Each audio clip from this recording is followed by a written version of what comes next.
The Buck Moon, the July full moon, by Guy Thornton. In a deep pool of pale moonlight stands the dappled deer. In a dream of a dream, the buck moon fills my room with the magic of its mauve-lit light.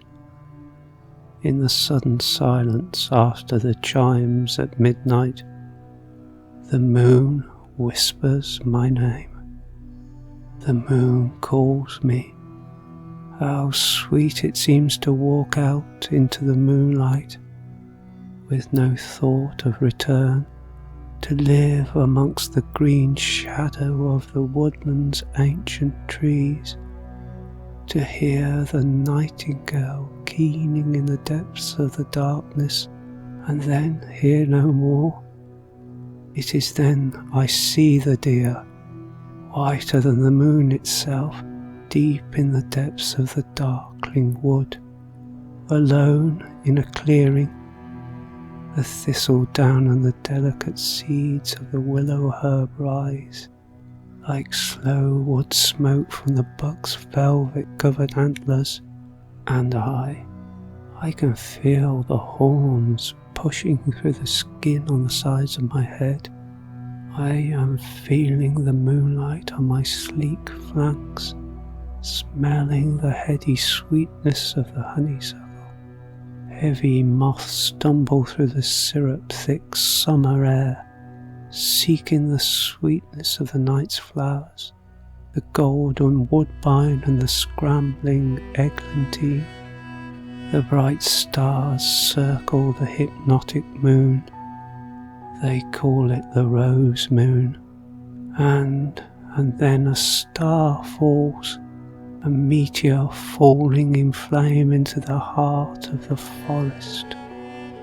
And tonight, this moon, the thunder moon, is caught in the branches of an ancient oak, and from this height, higher than the dormouse climbs, the moon can see the deer in the clearing far below, and I can feel the moss beneath my hooves. I can smell the bitter green scent of crushed ferns. Beyond the moonlight, the dark shadows wait. Beyond the showering rose petals, midnight stalks the wild wood. In the shifting shade, a nightingale sings in the silence, sweeter than the sweetest song you have ever heard. At some distance a river burbles between the reeds. Silver fish glint and glister, catching the bright light reflected by the salmon moon. The deer slides away, delicately placing its slender feet without a single backwards glance. Its whiteness vanishes into the blackness of the wood and is seen no more. A ghost owl swoops in silence across the clearing, born from the darkness, returning to the darkness. Then I wake from the spell of the moonlight.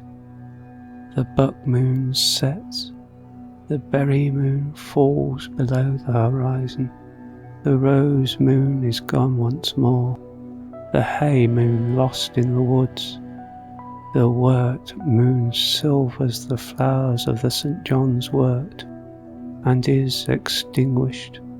All is dark. The scent of warm hay fills the room as a breeze stirs the curtains. Thistledown hangs in the warm air, invisible. In my bed I find the petals of the dog rose, soaked in the sweetness of their scent. In my hand a warm stone, heavy with flecks of bright metal, a lost star, a new darkness in the night sky, and far away, in the dawning, the distant roar of a stag. How I long to follow him, far from the bright street lights and the hum of the traffic, into oblivion.